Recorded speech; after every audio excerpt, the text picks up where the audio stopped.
And that's part of the foundation that's missing with how we, if you will, I would say we've dirtied the word marriage in current times, right?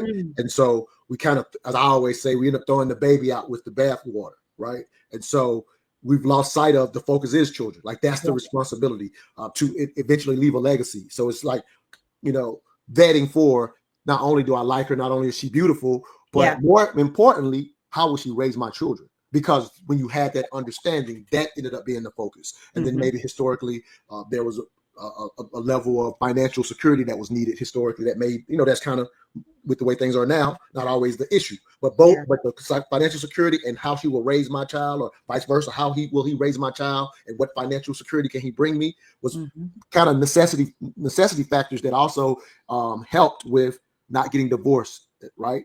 Like those things, that necessity, that's the part that still is foundational, even though we may think that it's not as much of a necessity. We have that part wrong. That foundation is still there. That's why you said everybody coming together, in a sense, for those children becomes bigger than yourself once you do that. And that selfishness that you mentioned is the problem we're having. We're being individualistic. We're being selfish within these relationships, and nobody's taught us once you're together, it's about the legacy you may bring, whether you have children or not. But still, that foundation is something that's missing today.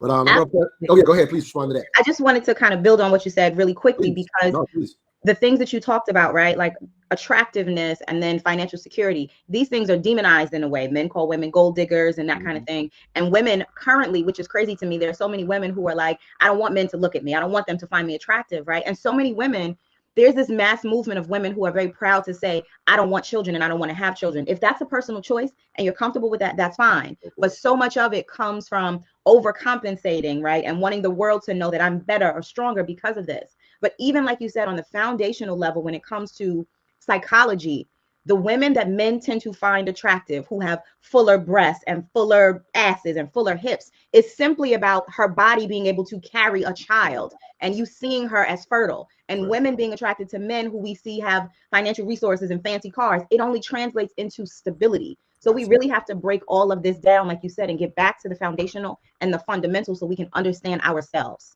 Well, absolutely. What you just pointed out is what goes amiss as we move into and this is not a shot at, but the alphabet type stuff and the transgender stuff. Like, like I said, not a shot at it, but we're losing sight of the difference you just talked about that is so natural when it comes to mating for children.